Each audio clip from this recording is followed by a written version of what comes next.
Bienvenue dans Lipofrance, le podcast qui donne la parole aux femmes atteintes de lipœdème. Nous sommes Manon, médecin généraliste, autrice d'une thèse sur le lipœdème, et Léna, infirmière et future ostéopathe. Charlotte, kinésithérapeute, et Harmonie, créatrice de contenu engagé pour la libération corps et esprit, ainsi qu'autrice. Ensemble, nous avons fondé Lipofrance, une association dédiée à la reconnaissance et à la compréhension du lipœdème. À travers ce podcast, nous partageons nos connaissances, nos expériences et des références sur des études scientifiques pour aider chaque personne concernée à mieux comprendre la maladie et à choisir le meilleur accompagnement possible. Notre mission est claire, informer sur cette maladie encore trop peu connue en France, optimiser la prise en charge médicale et ainsi permettre à chaque patiente touchée de disposer d'un parcours de soins cohérent en coopération avec ses soignants. Bienvenue dans Lipofrance, le podcast qui informe et accompagne vers une meilleure prise en charge du lipœdème.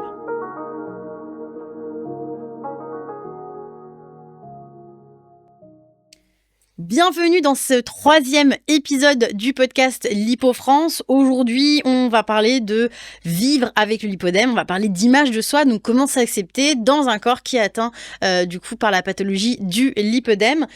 Donc là, l'idée de ce podcast aujourd'hui, donc moi c'est Harmonie, je suis avec Léna. Voilà, nous sommes donc cofondatrices de l'association Lipofrance et l'idée c'est vraiment aujourd'hui d'avoir un discours qui est pas forcément sur la santé physique mais plutôt sur la santé mentale. Ouais. Donc on va dire que ça va être plus un point de vue, un partage aussi pour apprendre à s'accepter dans ce corps qui est bien malade, on a une maladie chronique, et comment apprendre à mieux vivre avec le rapport qu'on a avec son corps, avec l'image qu'on a de soi.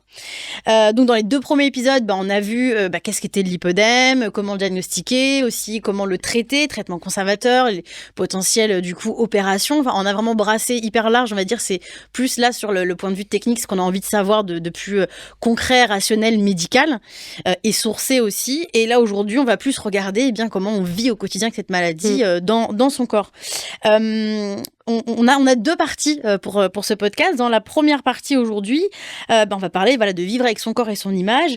Donc, quel est, selon toi, Léna, et de ce que tu as pu observer avec tout ce que tu fais sur les réseaux sociaux, en tant que soignante, sur ton mémoire là actuellement que tu as préparé, l'impact psychologique du lipœdème, comment on peut gérer les complexes?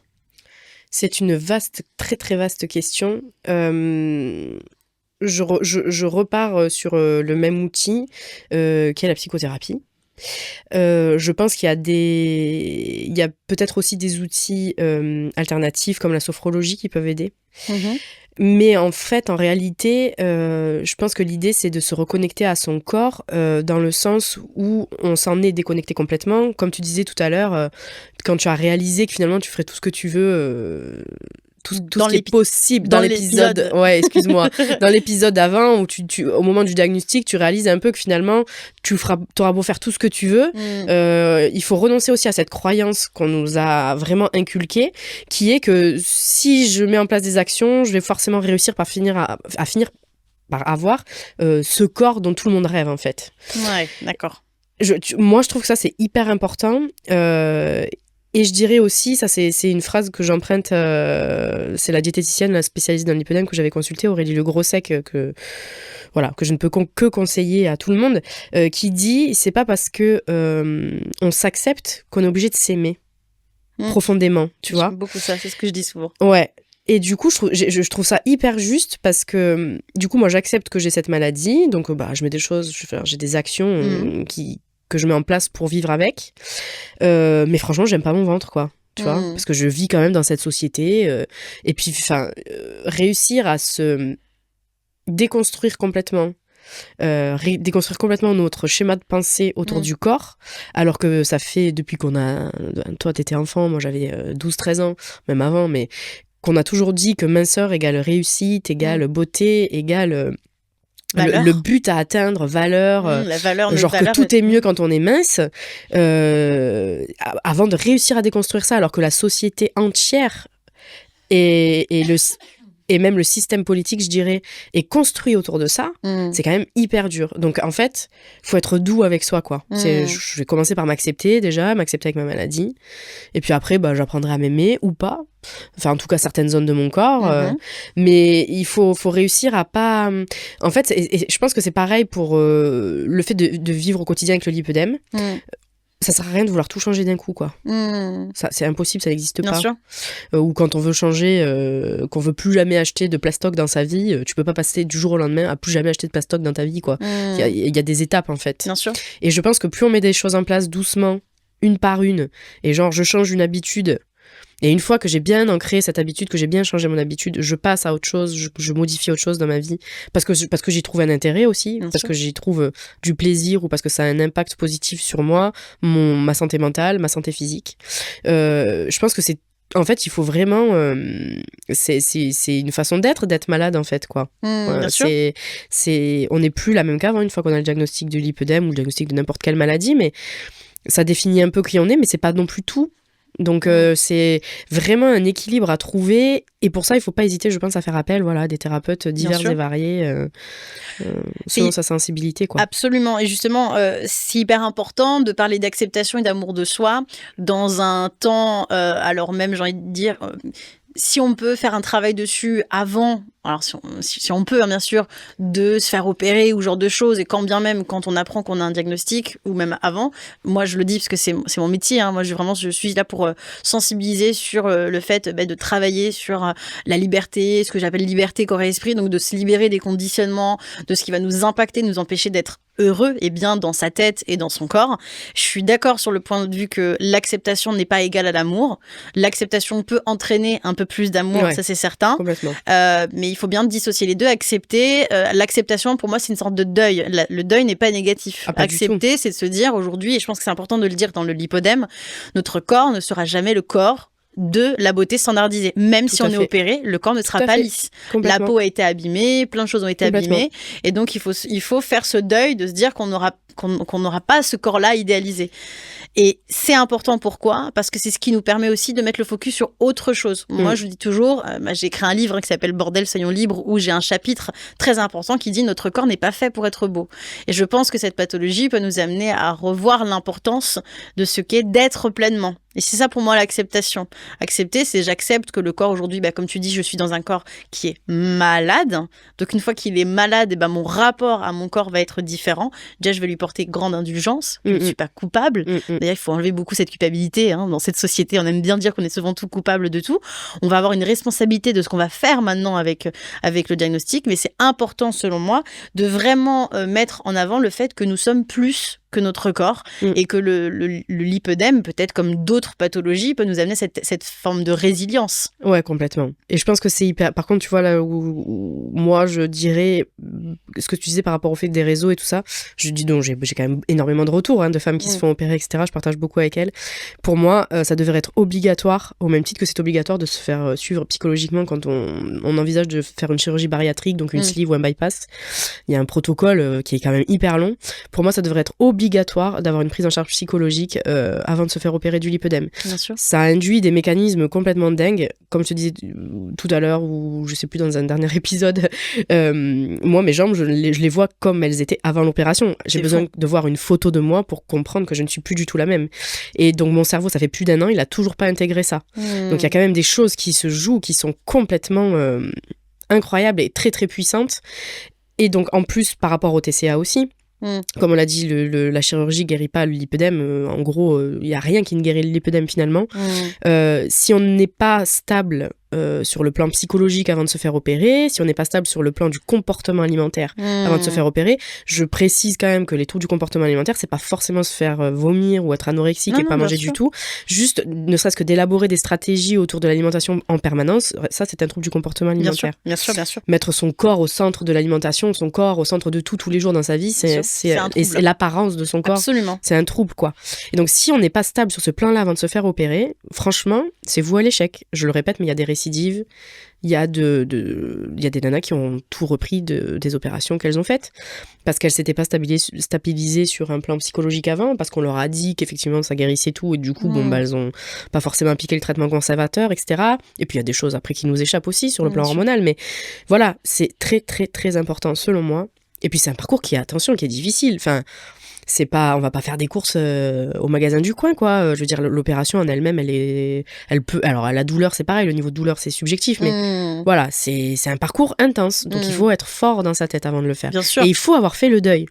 Tu dis, c'était beau ce que tu dis, le deuil, c'est aussi positif, mais je suis complètement d'accord avec toi. Les gens qui font le deuil d'un enfant, qui ont perdu un enfant, qui essayent de continuer à survivre, je pense que pour pouvoir continuer à survivre, parce que je pense qu'on se remet pas de la mort d'un enfant, mais pour continuer à avoir un semblant de vie, semblant de survivre, il faut avoir fait le deuil de son enfant. Tant que tu fais pas le deuil, tu peux pas vivre, c'est pas possible. Je pense que dans cette pathologie, faire le deuil, c'est une nouvelle manière d'appréhender la vie, d'appréhender son corps, de son rapport à son corps, de l'image de son corps, et de se rendre compte que la beauté, déjà, elle est partout. Bien sûr. Elle est partout. C'est pas parce que notre corps ne correspond pas aux standards de beauté qu'on ne peut pas trouver de la beauté aussi dans notre corps, qu'il soit malade ou non, qu'il soit opéré ou non d'ailleurs. Et moi, justement, j'ai fait ce chemin. On en parlait juste avant l'enregistrement du podcast. Donc là, je mets un peu plus ma casquette témoin. Mais moi aujourd'hui, j'aime la forme de mon corps. Ça peut paraître dingue, même si évidemment mon lipœdème, moi, et je le considère en tout cas évolutif. Et que j'ai hâte de pouvoir passer par l'opération pour soulager mon mouvement. Mais je crains, tu vois, par exemple, dans l'autre sens, j'ai fait un gros chemin pour accepter mon corps. Et là, je me dis, mais je sais plus à quoi il ressemble maintenant. Quoi. Ouais, tout va changer. Et pour autant, je me rappelle, quand j'ai cette crainte-là qui vient, cette peur qui est normale, il faut aussi accepter que c'est normal qu'on ait des craintes et des peurs. Je me rappelle que je suis plus que ça. Je suis pas que mon corps. Les gens qui m'entourent m'apprécient pour ma personnalité. Moi, je m'aime pour ce que je suis capable d'accomplir, pour ma force, ma sensibilité, ma vulnérabilité, ma résilience, ma créativité, ma générosité. On n'est pas que le corps et le lipœdème. Et ça, je pense qu'il faut faire et c'est important, je considère, c'est plus du conseil et pas du tout du devoir. Il n'y a pas de devoir dans tous les cas, mais si on veut emprunter la chirurgie, en tout cas par rapport au lipœdème, ça vaut le coup même pour une chirurgie bariatrique, par exemple. Je pense que c'est important d'avoir fait vraiment un chemin psychologique tout d'abord pour pouvoir appréhender mieux. Mais ça ne veut pas dire que ça ne sera pas difficile par la suite. Bien sûr, et qu'il ne faut pas continuer après. C'est un chemin d'une vie. Mais il faut remettre de la conscience sur notre responsabilité. C'est très important d'être très responsable de sa santé mentale parce que ça a aussi un impact dans nos comportements et dans nos choix de vie, dans notre hygiène de vie et dans notre rapport au corps. Tout à fait, ouais. Donc, faut et puis, pour revenir à la science, vraiment, dans toutes les recommandations scientifiques internationales, même les dernières allemandes qui datent de l'année dernière, ils ont des chapitres énormes sur la santé psychologique de la femme touchée par le lipœdème. C'est vraiment au centre de la prise en charge. Donc, c'est pas du tout anodin qu'on en ait fait une partie, je pense. C'est que la santé mentale de la femme en général, mais encore plus de la femme touchée par le lipœdème, doit être prépondérante, quoi. Il faut s'occuper de sa santé mentale quand on a un lipœdème. Clairement. C'est hyper important de le dire, c'est l'importance de cet épisode aujourd'hui. Comment en parler en son entourage, son conjoint ou ses amis? Comment on peut en parler? Moi, très franchement, j'aurais bien aimé avoir mon compte. J'aurais trop aimé avoir mon compte Instagram ou le compte de Manon ou le compte de Charlotte ou du collectif Lipo & Co pour pouvoir envoyer. Je trouve que c'est hyper, pour vivre dans l'air du temps, quoi. Oui. Les réels, ça marche super bien, quoi. Pour transmettre des informations. Exactement, pour transmettre des informations. Et moi, c'est vrai que ça, c'est ma ligne de conduite, c'est que je publie des réels qui peuvent être marrants parfois, mais en tout cas, il y a quasiment toujours une référence scientifique en légende. Et les gens, en fait, ils ont besoin de ça pour comprendre. Ouais. Ils vont se dire, parce qu'ils sont comme nous, complètement empreintes de jet culture, un peu grossophobes sur les bords, même complètement grossophobes pour certaines familles. Bien sûr. Ils vont se dire que c'est des excuses qu'on se trouve, quoi. Je rappelle quand même à tout le monde que il y a 11 ans, excusez-moi. Il y a 11 ans, l'endométriose, c'était une maladie d'hystérique, quoi. Donc là, on en est pareil, on en est au même stade pour le lipœdème, c'est les tout débuts. Et du coup, je pense qu'ils vont se dire qu'on trouve encore des excuses, que ci, que ça. Mais en leur apportant du contenu scientifique prouvé, qu'est-ce qu'ils peuvent dire? Ils peuvent plus rien dire. Quand les choses elles sont significatives, qu'on a des recommandations internationales sur une maladie, c'est tout bête, mais il suffit de, je veux dire, avec les téléphones, les smartphones et tout qu'on a maintenant, on peut s'envoyer sans cesse soit des liens de réel, soit des screens, des captures d'écran de la classification internationale des maladies de l'OMS pour voir que le lipœdème est dedans. Je trouve qu'on vit une belle époque pour réussir à sensibiliser nos familles. Mais par contre, il faut peut-être aussi accepter qu'on ne changera pas leur rapport à la grossophobie. Moi, j'ai fait le deuil de ça avec ma famille, quoi. Bien sûr. J'ai beau leur dire, mais attendez, il n'y a pas un repas où vous critiquez pas le poids de un tel ou tel de mes frères, ou il n'y a pas un repas où vous dites on a mangé comme des porcs. Ils le voient pas, ils l'entendent pas. Ils sont dans le déni par rapport à ça, tu vois. Ils voient pas ce qu'il y a de grossophobe là-dedans, en fait. Et du coup, ça, j'ai fait le deuil, en fait. Mais ça fait partie de la thérapie aussi. C'est-à-dire que j'ai lâché sur certaines choses. C'est-à-dire que moi, je me bats pour ça, mais c'est pas leur combat à eux. Moi, j'en suis là, c'est un parti, voilà. Mais il faut réussir à vouloir informer les autres. Mais je pense que le plus important, c'est de se respecter soi et de... Voilà, si toi, t'es convaincu que t'as ton lipœdème et que tu sais que t'as une maladie de la graisse sur laquelle tu n'as pas beaucoup de pouvoir, finalement... Si toi t'en es convaincu, que tu essayes d'en parler petit à petit, moi je suis sûre que les choses vont se faire doucement, tu vois. L'important en fait c'est déjà de prendre conscience et de se légitimer, mais de aussi faire le deuil, de se dire ok j'informe, je sensibilise mon entourage, mais je ne peux pas leur demander d'être autant investi dans la prise de conscience de ce qu'est la pathologie. Et même de valider le diagnostic quelque part, tu vois, parce qu'on attend un peu ça aussi de nos familles. Oui, parce qu'il y a des gens qui vont de témoignages que j'ai eu, des personnes qui disent oui mais j'ai eu beau dire que j'avais cette pathologie, comme des fois l'hypo, l'hyperthyroïdie, dire mais regarde comment tu manges, c'est normal, c'est peut-être à cause de ça que tu as du surpoids, parce qu'on peut juste du coup avoir toujours des troubles du comportement alimentaire associés à cette pathologie. On peut toujours avoir du jugement sur nos comportements qui induirait l'état de nos jambes ou de notre corps en général, et donc c'est important aussi de se détacher de ça et de faire une sorte d'acceptation ou de deuil. Parce que si on rentre en guerre à vouloir convaincre, finalement, on s'éloigne un petit peu aussi de ce temps qu'on prend pour nous, pour prendre soin de nous, et puis pour le conscientiser. Et on rentre dans une énergie, je pense, qui ne nourrit pas ce qu'il faut. Enfin, il y a une importance dans du stress, dans le terrain inflammatoire de bas grade qu'on a tout en ayant du lipœdème. On a une inflammation un peu chronique. Bien sûr. Le stress a un rôle hyper important dans ce facteur-là. Absolument. Donc, est-ce que c'est nécessaire de se foutre dans une énergie comme ça où on veut être validé par nos proches sur ça? Je suis pas convaincue, mais après, c'est clair et net que c'est un gros travail à faire sur soi. C'est un gros travail, exactement. Dans la dernière partie, justement, on va rebondir là-dessus. Alors, on va parler de trouver du soutien et de partager son expérience. Pourquoi ne pas rester seul, selon toi, face à la maladie ? Je pense que c'est comme dans toutes les problématiques de santé mentale, en fait. Il y a dans un des articles, un des textes scientifiques là, sur le lipœdème, sur le vécu des patientes atteintes de lipœdème, ils disent bien, on commence à guérir à partir du moment où on se sent écouté.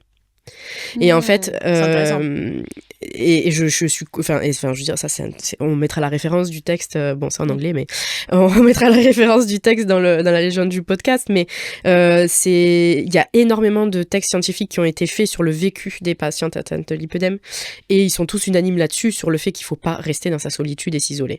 On va mieux, déjà socialement, on va pas socialement parlant, pardon, mais on va mieux par rapport à cette histoire de stress, de dépression, de cercle vicieux finalement, à partir du moment où on arrête de s'isoler un peu, quoi. Et que ça soit sur le plan des amis, de la vie de tous les jours, mais que ça soit aussi sur le plan des professionnels de santé. Après, il faut avoir une certaine force de caractère, je l'admets. Quand on a pris des critiques toute sa vie, grossophobes, médicales, paramédicales, et qu'en plus, là, maintenant, on doit se battre face à nos médecins qui ne l'entendent pas toujours. Alors après, c'est le but aussi de l'association, c'est de venir légitimer ce que vous allez pouvoir véhiculer comme message chez vos médecins pour vous dire non, mais vraiment, je vous assure, c'est une vraie maladie.